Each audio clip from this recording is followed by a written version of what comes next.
1 pitch. A swing and a drive to deep right. Away back. Goal! And with that Hemi call, it is time for another episode of A Swing and a Try podcast, part of the Press Play Podcast Network. I'm your host, Mike Voorhees, and alongside me, as always, the man, the myth, the legend, Brent Spillin. What is going on, B Spills? Mikey V, it's an exciting day. Baseball's back, man. It is back, baby. We have had a handful of games already. It's The Indians, looking as of this good. recording, are 4-1. It's exciting in the middle of the game with the White Sox. But I'm a little more excited today than usual. Why's that? We got a special guest with us. We do. Yeah. And And who's I'm our really special looking forward to guest? talking with him. We are going to talk with Casey Drottar. He is a Cleveland Indians writer for Sports Illustrated, and he also hosts the CLE Sports Talk podcast. So we're excited to Dude. talk with him. Casey, what is up, man? How we doing, guys? Dude, great. We're excited. Are you excited like we are about opening weekend already?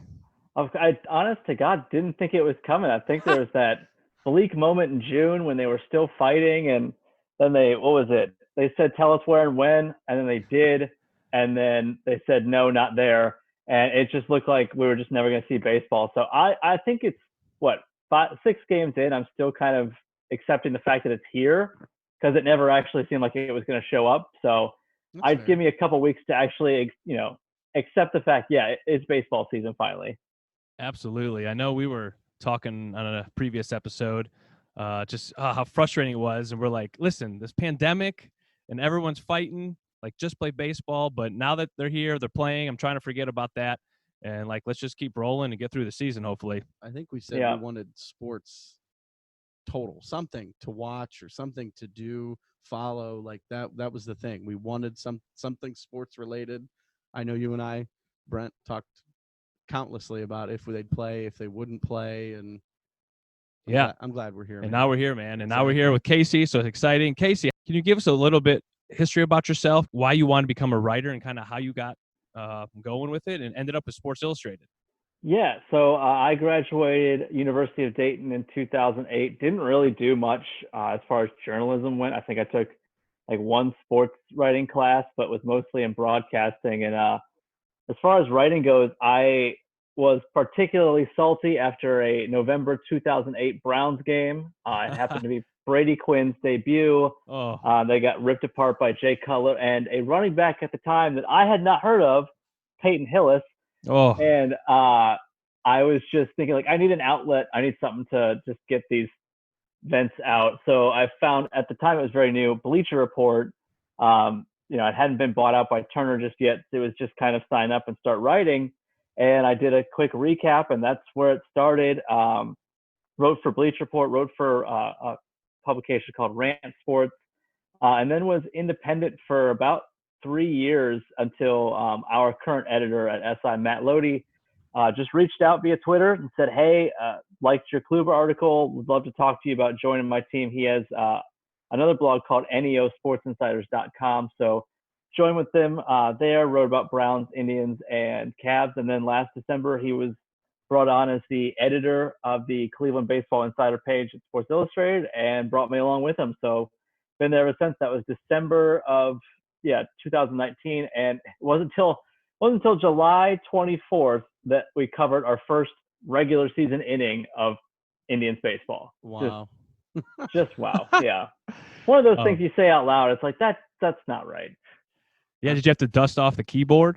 No, I mean I did as much as I could to think of something to write about as frequently as possible. Obviously, that's not easy to do in a pandemic when all you have is 3-4 weeks of spring training stats, which even in general aren't much you can take home.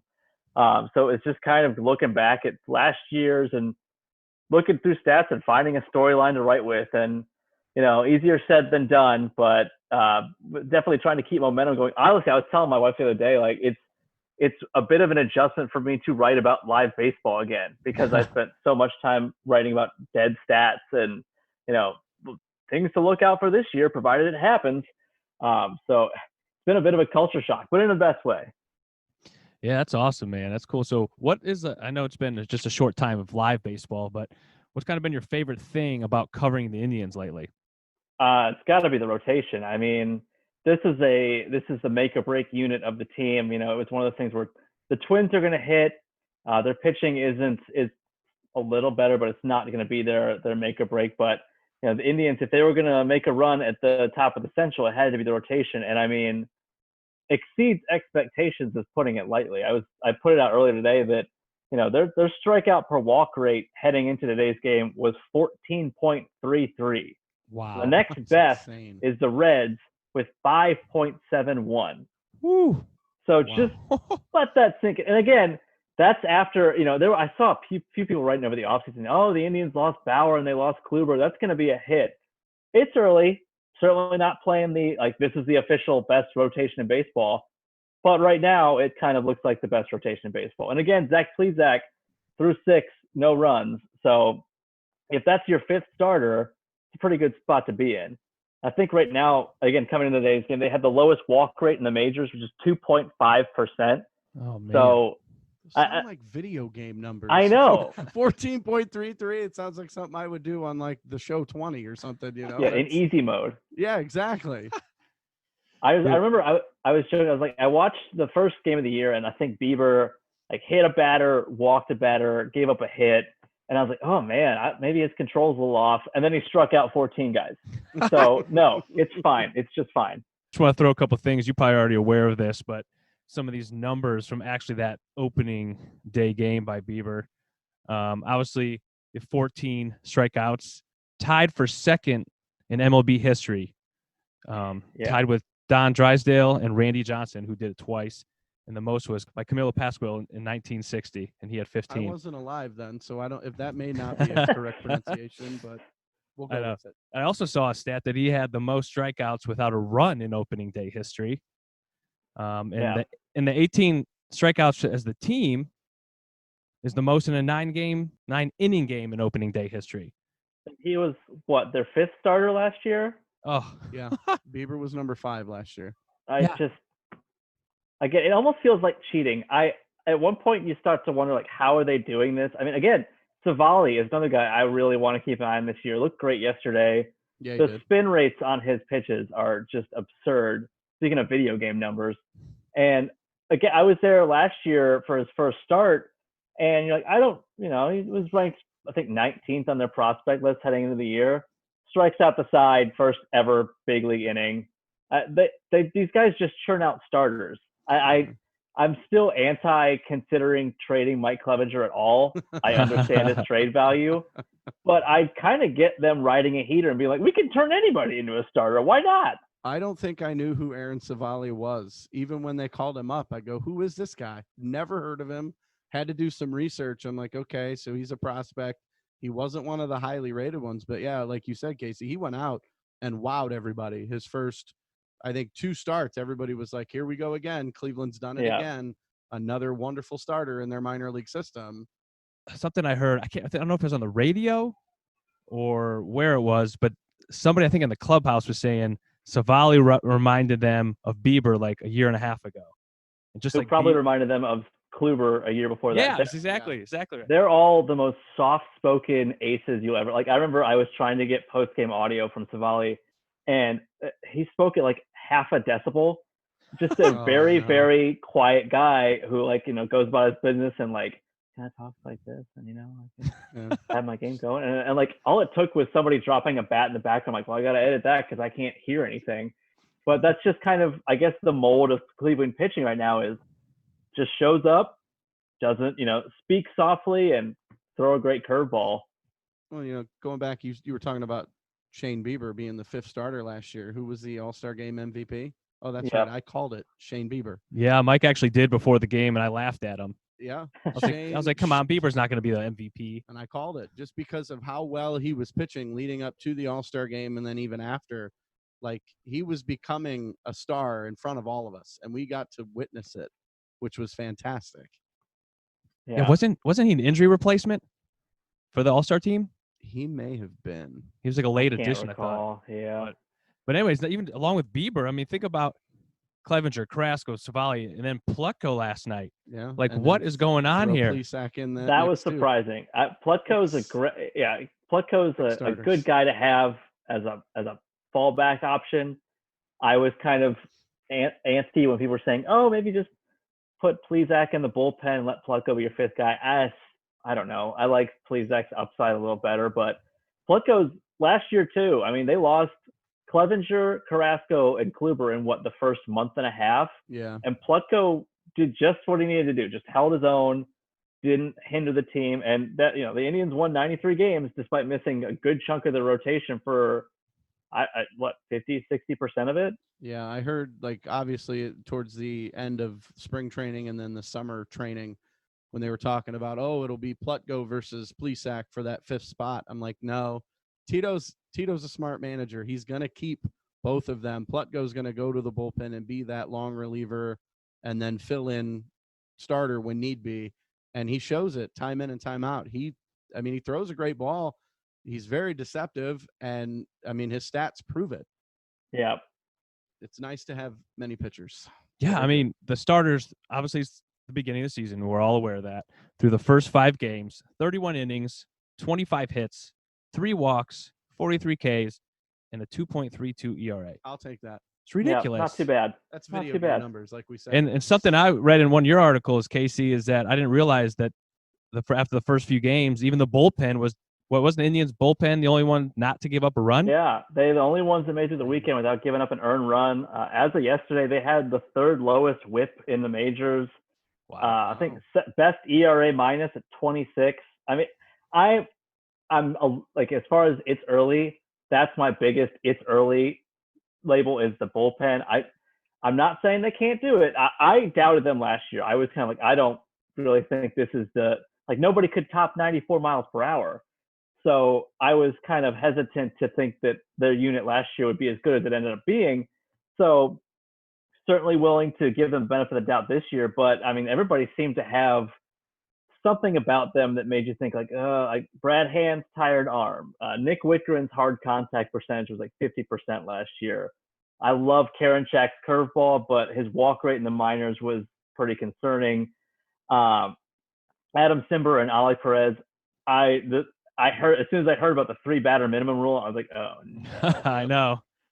Dominic Leone had a really high walk rate last year. So it's just all these guys that you thought they could be good and a nice affordable bullpen, but also here's a number of ways it could go wrong. But yeah, right now they did great. They had some moments. Brad Hand's velocity was up a little bit more yesterday. That was really encouraging. But the first night, I think he wasn't getting above 91, and we can't have that. Yeah, I think Tom Hamilton and them they were pointing that out, that his fastball was topping out at like 89.7 miles an hour. And that's way low, and I'm like, oh no. But yeah, the thing is, he's going to have an outing like that, and a lot of Twitter is going to be, so when's Karinchak the closer? And I honestly think that conversation eventually is had, because Brad Hand's got a $10 million option next year that I don't think the Indians are going to want to pay, especially after this year. I think you're looking for ways to cut costs. So if they have Karinchak ready to go and then have a setup man in Klaus next year, you're in a good spot where Brad Hand's kind of expendable. Yeah. $10 million cheap for a great closer, but if you can cut costs and have a backup plan ready, I can see where they might consider it. And it might be something, they may trade him this year. They may trade him over the winter, get either another MLB ready player or a prospect. And because Karinchak, dude, the moment I saw 99 on the mound, wild thing, and I thought of Rick Vaughn, I was waiting for him to turn around with the black glasses and the skull in the middle. Like, that's what I waited for. His demeanor, man. I know, I loved it. Yeah. And then the first pitch he throws is like 100 miles an hour, and I'm going, it's Rick Vaughn. Like, we're watching the movie unfold right here. But that's one of the benefits of fanless baseball is you can hear him screaming expletives into his mitt. Yeah, I heard that. I just kind of chuckled a little. But yeah, he is our closer in waiting. I think Brent and I, we talked about that going forward. I think he's the guy. And if Emmanuel Clase can figure it out and stay clean, I mean, another guy that can throw a 102 mile an hour cutter, that bullpen should be set. Yeah, and I do like some of these other. I like Whitgren as in that setup, a 7th inning guy. Like his his slider's been looking pretty good early on this year. He got hit hard last year, but he was always able to avoid trouble. So I'm not ready to give up on Simber just yet. He only gave up, I think, like 2 barrels in 2018 total.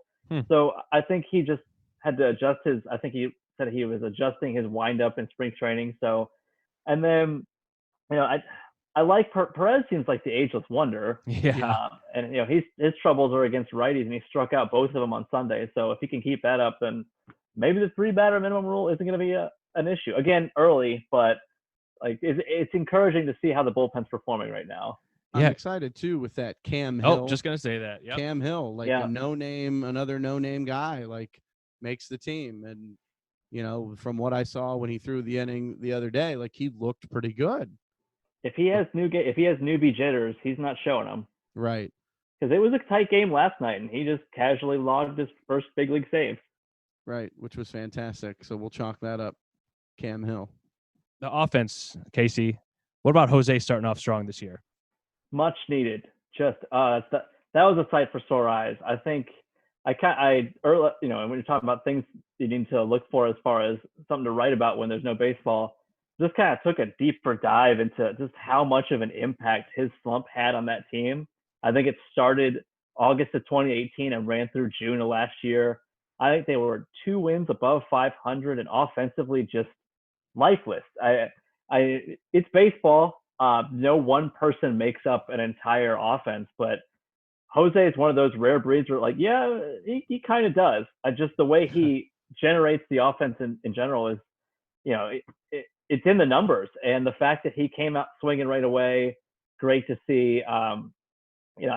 I think if he's going, and then you have Cesar Hernandez, who is doing exactly what they need him to do, just get on base and pad RBI stats for Jose and Frankie, then this offense could be surprisingly more potent, at least the top half. I mean, Lindor, admittedly, is still pretty anxious at the plate. I think he struck out earlier tonight at a fastball that was eye level. The Royals had him chasing breaking balls out of the zone all weekend. So I'm not at all going to doubt that Francisco Lindor is going to get back in the groove at the plate. But right now, it just seems like he's a little amped, and maybe there's some pressure. I mean, these guys are human. 60 games to make an impact is, that's not a lot. And he does have another arbitration hearing coming this winter, so I can see where he might be wanting to boost his stats as early as possible. But once he gets going, and you got 4 switch hitters at 1 through 4.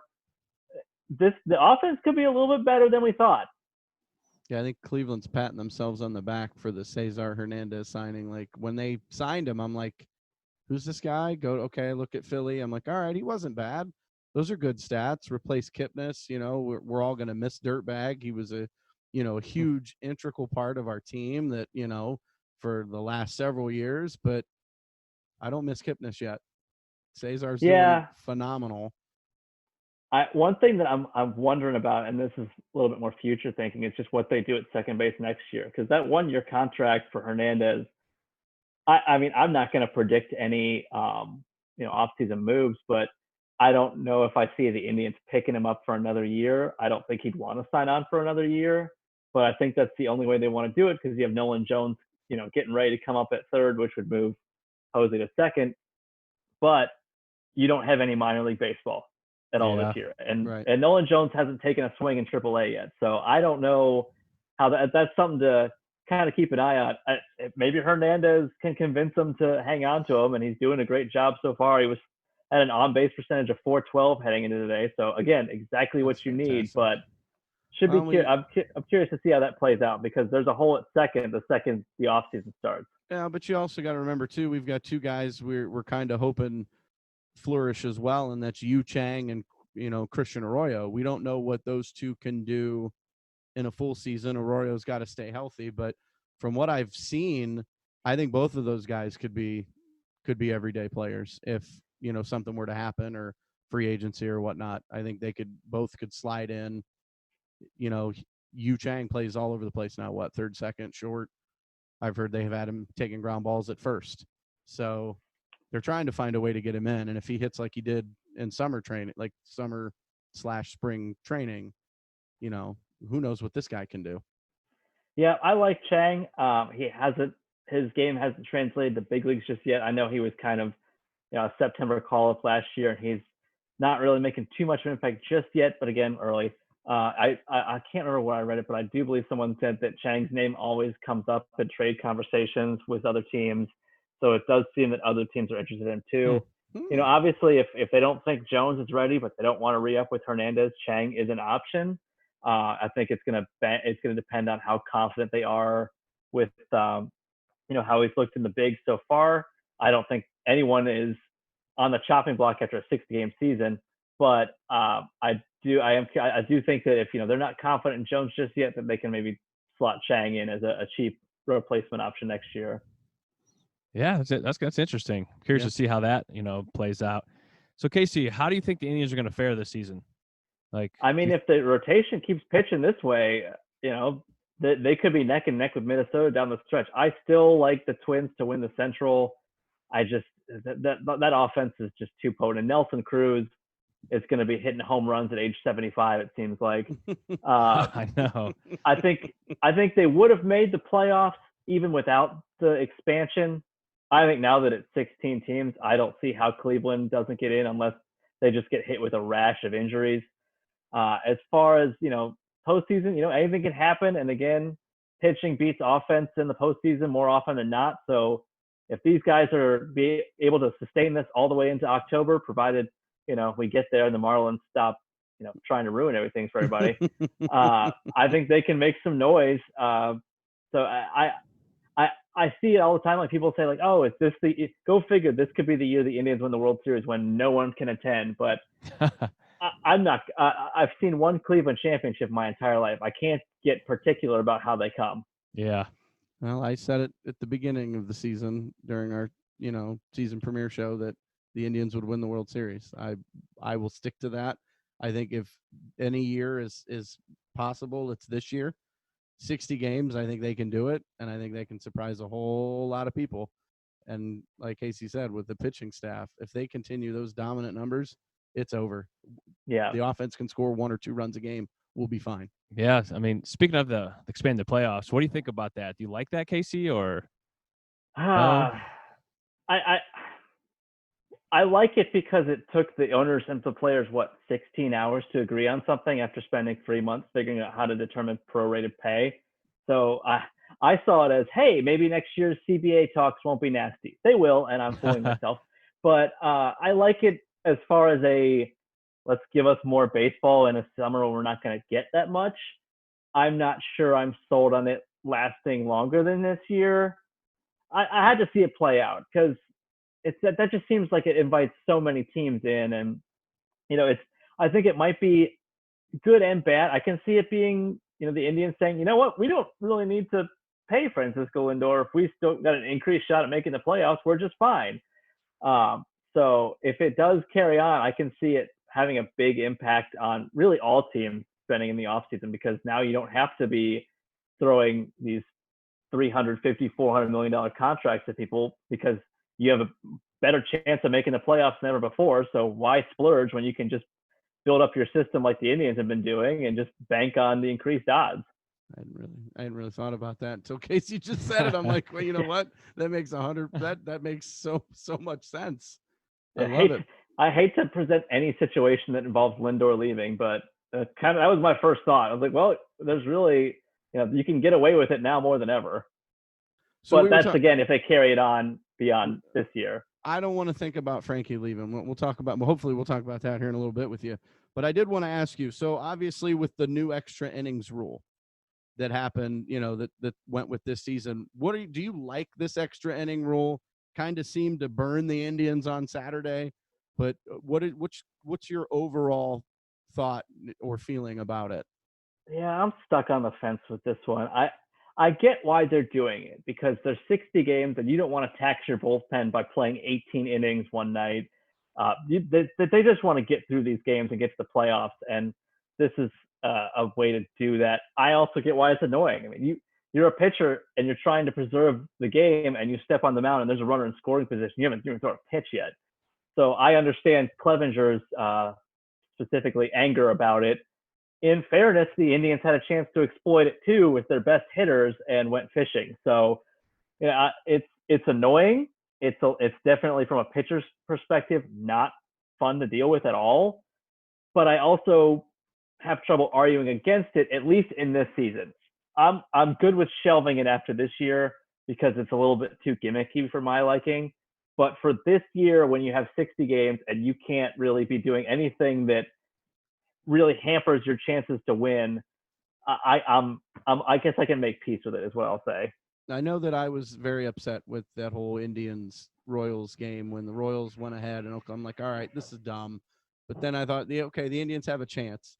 We get a runner on second, no out. Well, now we have a runner at first and third, no out. And then why didn't Hernandez bunt? I'm still questioning that. But and of all the managers to not call a bunt. Yeah, exactly. It's funny. I almost forgot about the rule because I think I went to get a drink. I came back and I was like, oh man, Karen Jack gave up a double. And then I was like, wait a second. Then I oh no, the rule. They start talking about it on the broadcast. And I was like, oh yeah, duh.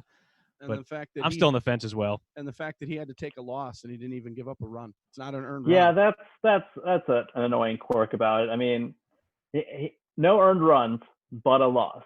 And it wasn't even a situation where he allowed a runner that he inherited.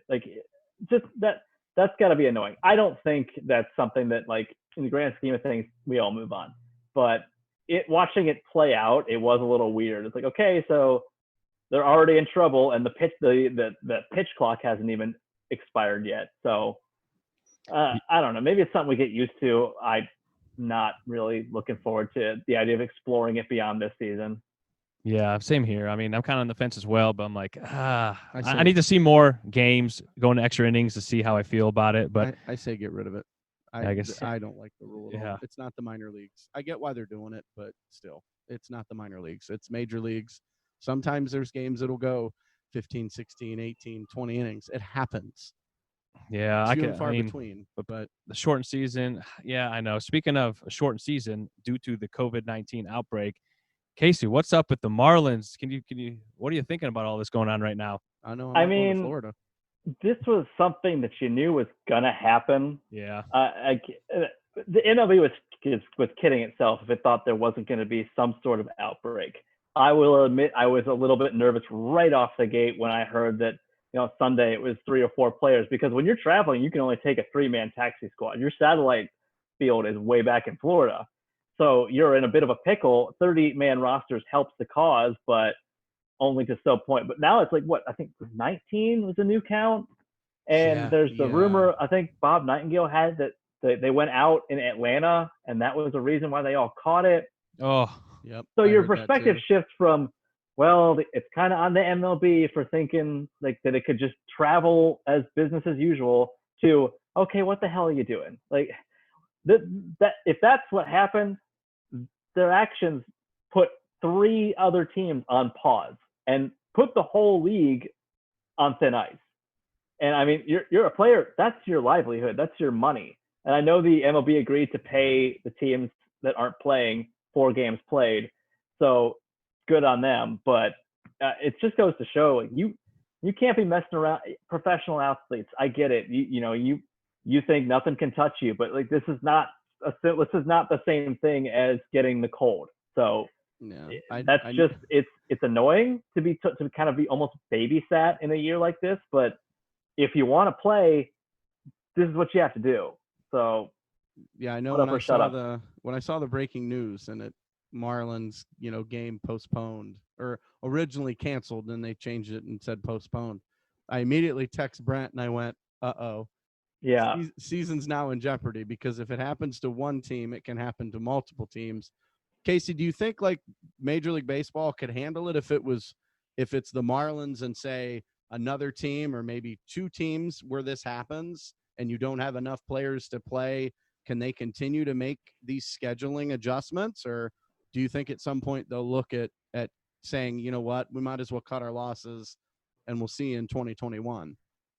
I think, as weird as it is to say, they lucked out that this outbreak only occurred on one team. Obviously, you don't want an outbreak at all, but that it only occurred on one team, miraculously, it seems. Well, I think they saw the new outtake test.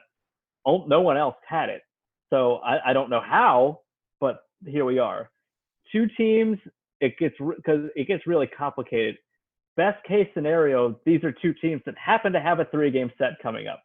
I don't think they're ever going to get that lucky.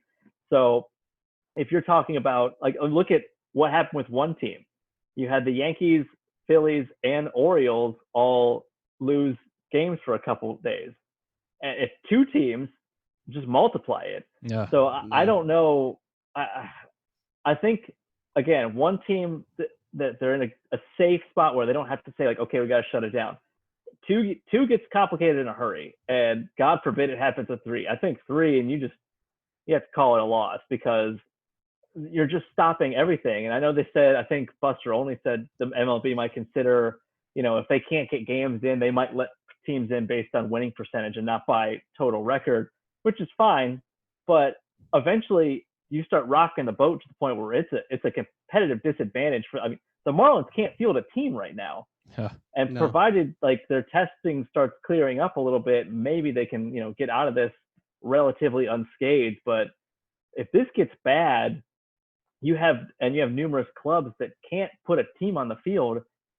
There's no other way to define it. That's a competitive disadvantage in a year where every win counts more. So I don't know. I struggle to believe this is the last time we hear about it. I would hope this is enough of a scare that, like, hey, this can stop on a dime based on one stupid decision. So let's stick to these very particular yet very needed protocols and get through the year, because playoff baseball is where the money is. And if they don't get to it, hard conversations are coming up this winter. Oh, I know. And in the rosters, don't they go down to 26 in a couple weeks? I thought I heard that they might consider, just leaving it at 30. And, Yeah, at this point, too. you kind of have to. Yep. Look at what happened. Again, if you're traveling, you have a 3-man taxi squad. And if you remove 4 other players from your available pool, you're in a bit of a pickle where it becomes easier to have to postpone a game or cancel it. So I would hope they go, okay, let's just stick with 30, and that's just enough to field all 25 of Cleveland's outfielders. So I think that I love that. Yeah. I think that's great. just what they need to stick with from the year ahead. Interesting. Yeah. Oh, man, we'll see. I'm going to shift gears here for a minute and kind of jump into the Indians team name change. I know you wrote an article about it, but just kind of want to ask you, since we have you on, how do you think the team has done kind of getting in front of this and handling this issue right now? I think I tweeted, as soon as Washington's football team, which bang up name right there. Yeah, it's a great name. As soon as they said they were considering it, I was like, the Indians are on the clock. There's just no way that conversation eventually doesn't get kicked down the can or kicked down the road to them. And sure enough, the next night they put out the statement, which good on them for getting ahead of it before their sponsors made them address it in the first place, because that was going to happen. I mean, it was only a matter of time before Progressive pulled a Nike and FedEx and said, hey, we need to talk about this. And I think from the get-go, it made this all inevitable. I think from there, it's been it's not if, it's when. I think it's just going to happen. I don't know what it's going to be, but you look at everything they've done since, and nothing is really indicating that, maybe they just talk it out and they decide, we'll stick with the status quo. I mean, you have Paul Dolan hosting a meeting with the team to kind of use their platform to discuss racial equality and how they can impact that.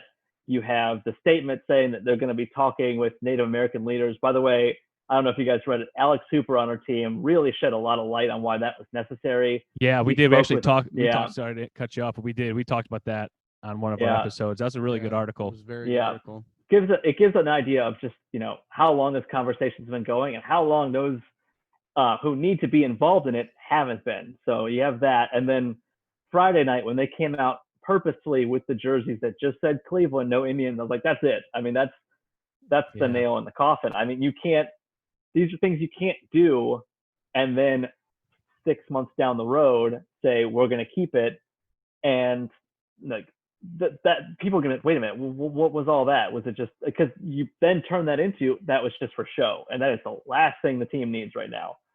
So I just think I think we had a staff round table where it was kind of predict what happens from here.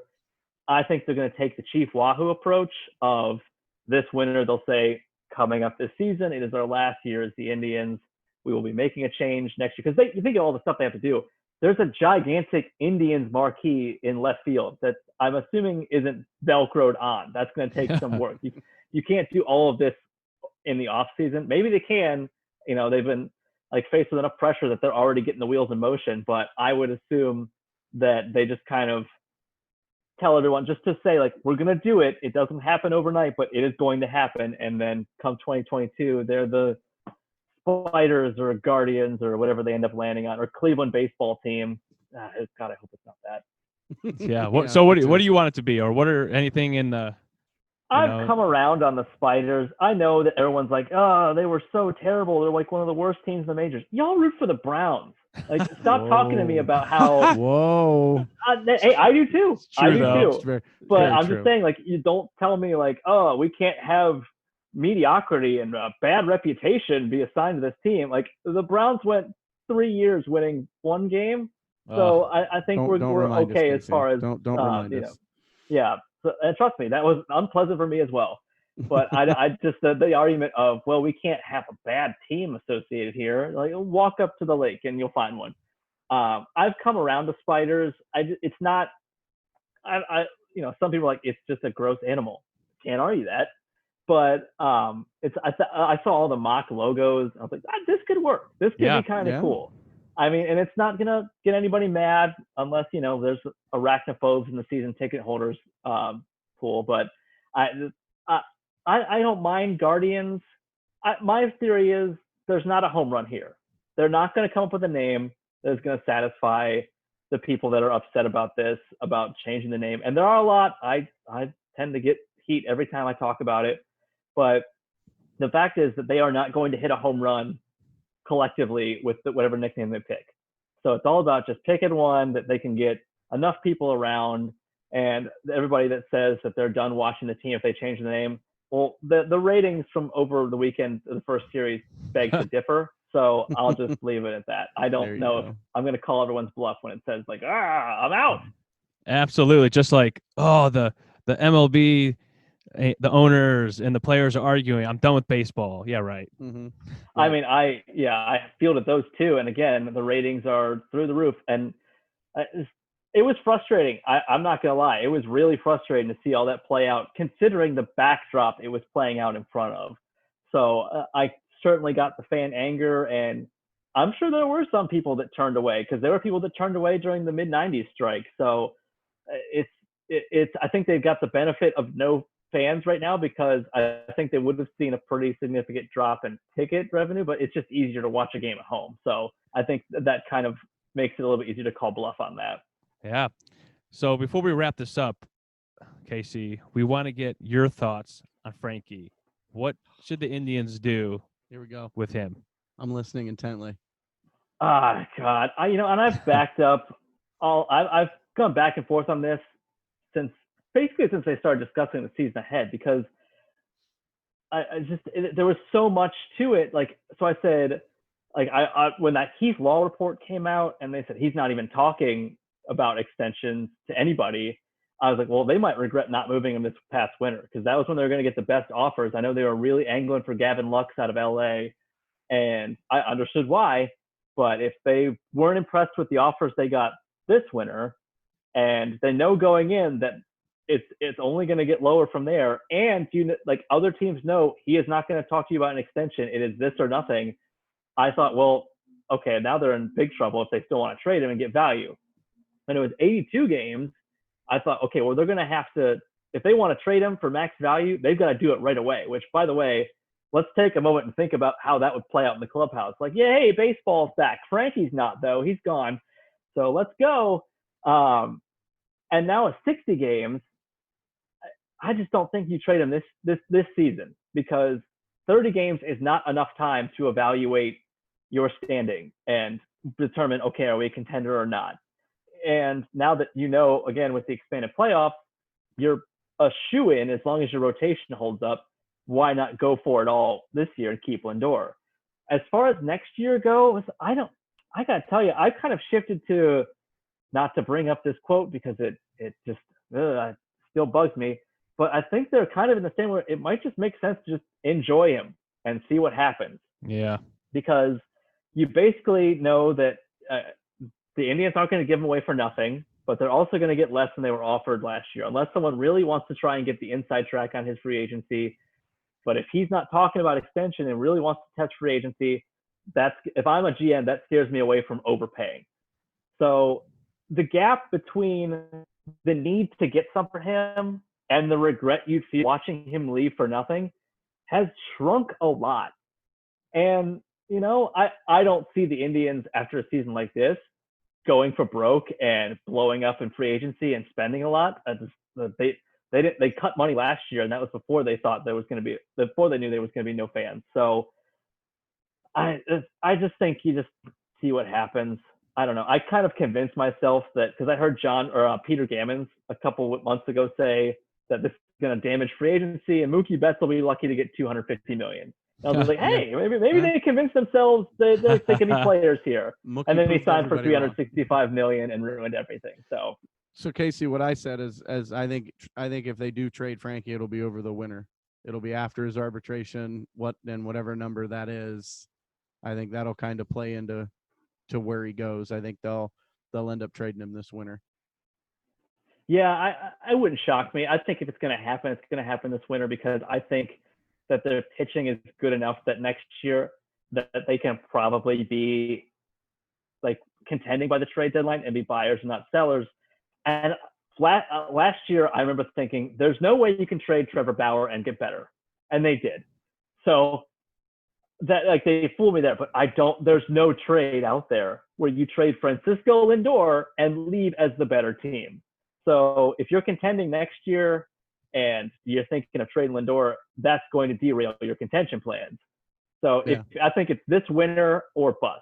I don't know if I can see him carrying him into to next year to see how things play out, because that's really risking getting as little as possible. Yeah, I think I'm going to take Dolan's advice and I'm just going to enjoy him. Yeah. Yeah, it hurts. It does. Every time I talk about it, I'm like, I'm just waiting for the Band-Aid to be ripped off. It's going to be a funeral here in Cleveland that day if they trade him. Nobody's going to do anything. I'm trying to look at the positive, and that is not readily available in this situation. But they've got a lot of shortstops in their farm. Tyler Freeman, Aaron Bracho, I think. Jose Tena is like 18 years old, so he's way down the line. But I'm saying that they're in a spot where none of them are going to be Francisco Lindor.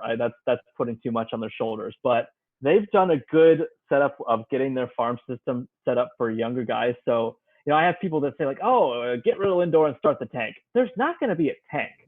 Again, These guys could turn a random Walmart shopper into a starting pitcher. They have young guys already on the roster. Like Franmil Reyes is under team control, I think, until 2024. Jose until 2022. I'm just going off the top of my head. So they've got enough guys that they won't just fall off a cliff. And then you've got these great prospects like Nolan Jones, Tyler Freeman, George Valera, who I've heard his swing compared to as Griffey-esque.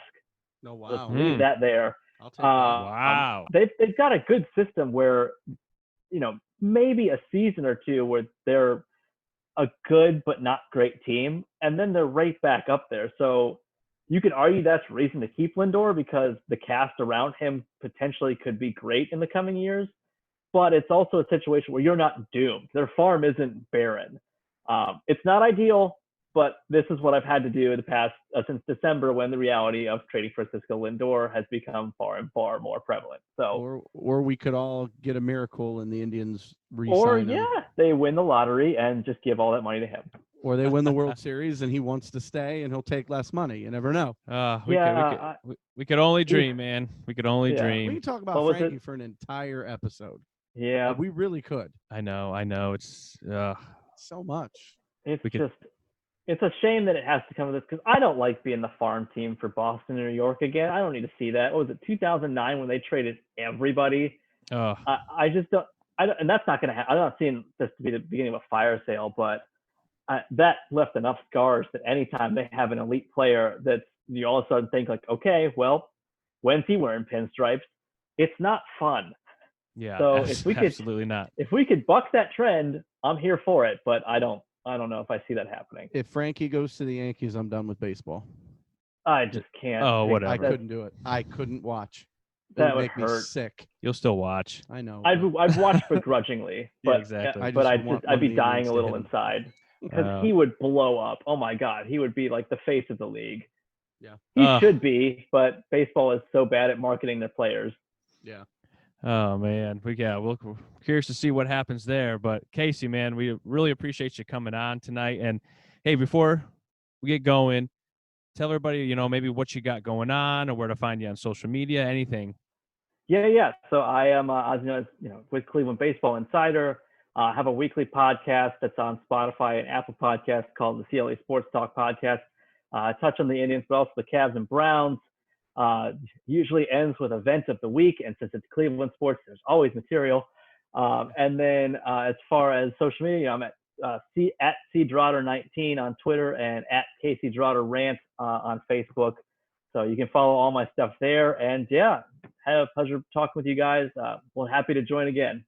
Awesome. We'll definitely have you back for sure. Absolutely. So everybody, thank you for listening. This is an Absolutely. awesome little treat we had tonight talking with Casey. Yes, And sir. yeah, man, let's just hope the Indians keep going, keep winning. Absolutely. And Yeah. we'll talk to you all later. Absolutely. All right, Go take try, it easy, guys. Who keeps you cheering year after year? Who's got the ballpark?